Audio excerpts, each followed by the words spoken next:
มาชงได้ก็มาชงค่ะมาชงได้ก็ขอกูก่อนในขนมอันนี้ก็เดี๋ยววันเอาเดี๋ยวมาเฮ็ดกินปลาหนึ่งในขนมอันนี้ก็คาเดี๋ยวต้มน้ำมันไว้ก่อนในขนมน้ำนี่ก็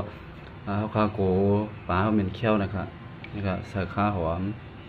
ก็ได้ใส่ข้าวหอมใส่ใบมะกรูดต้มบะขิงเนี่ยขิงข่าพริกผามันไว้ก่อนในขนมไปให้น้ำมันเลือดน้ำมันพอได้เอาขาลงไปมันหนึ่งปลาเนี่ยเอาขาน้ำมันเลือดเย่าในขนมเอากำไรเอาขาเดี๋ยวเอาปลามันหนึ่งเย่าในขนม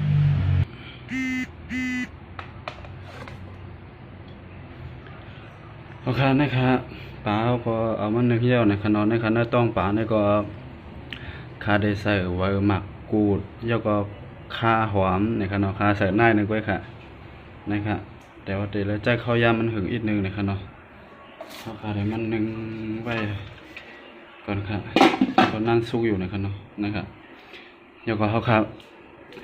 พยายามเขาครับปลาเขาซุกอยู่ในเขาครับมาเฮ็ดน้ำจิ้มเขาเนี่ยครับเนาะเขาครับมาเฮ็ดน้ำจิ้มเนี่ยครับเขาครับในครับเนาะน้ำจิ้มเขาก็ขาได้ใส่ ก็ได้ใส่หมี่ฮ้อเนี่ยครับเนาะอันนั้นจะเป็นน้ำจิ้มที่คนไทยเขาน้ำจิ้มสามรสเนี่ยครับเนาะน้ำจิ้มซีฟู้ดแล้วก็ใส่หักผักกีนี่ครับแล้วก็หมักพริกนะครับอะไรจะหมักพริกแดงนะครับเนาะใครจะหมักพริกแดงเขาจะหมักพริกเขียวต้องหมักพริกแดงใส่ลอกกันก็ไล่นะครับเนาะแล้วก็ใส่เกลือหวานนะครับเนาะใส่เกลือหวานแล้วก็ใส่เกลือผงหวานแทงก็นั่นหนึ่งก็แล้วก็ตำแล้วก็ใส่น้ำมะพร้าวนะครับเนาะเฮ็ดหวานๆเค็มๆเอาครับมาครับ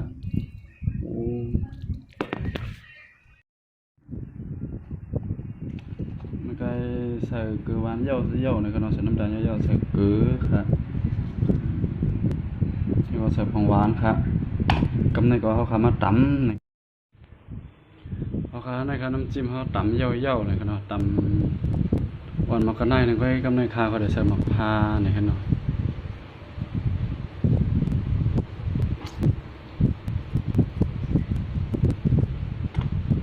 น้ำมะพร้า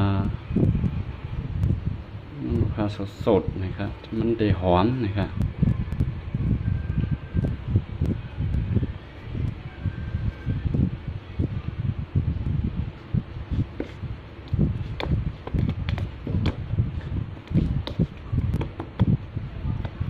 แล้วก็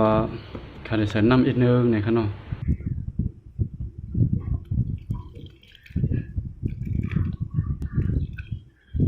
ใส่น้ำรีบอีกนึงนะครับนะเพราะผมใส่น้ำก็มันมีน้ำล้าๆหน่อยนะเพี้ยนมันเพี้ยนดีนะแรงดีนะเนี่ยตำเพราะอ่อนนะครับสังว่ามีเครื่องปั่นได้ปั่นเอาได้เข้มหนาเลยครับเนาะนี่ก็สีสันเข้มหน่อยครับก็นี่ก็จะใส่ผักกีนี่ครับเนาะผักกีใส่อีกนึงนี่ครับเนาะนี่ก็เข้มหน่อยครับนี่ครับละนะครับแล้ว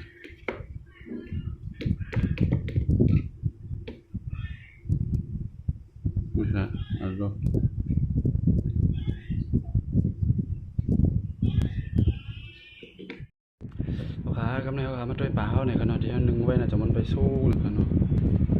โอ้ครับ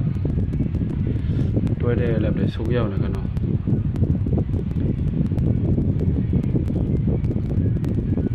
สู้เยี่ยวครับเนี่ยเนื้อมันขาวเยี่ยวเลยขนาดขาวตรงไหนเพราะว่าเขาจิ้มด้วยมันแข็งเอาก็มันสู้เยี่ยวเลยขนาดจิ้มเลย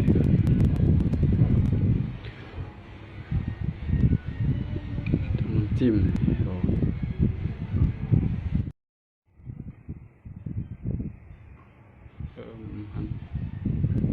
นี่ครับเปล่า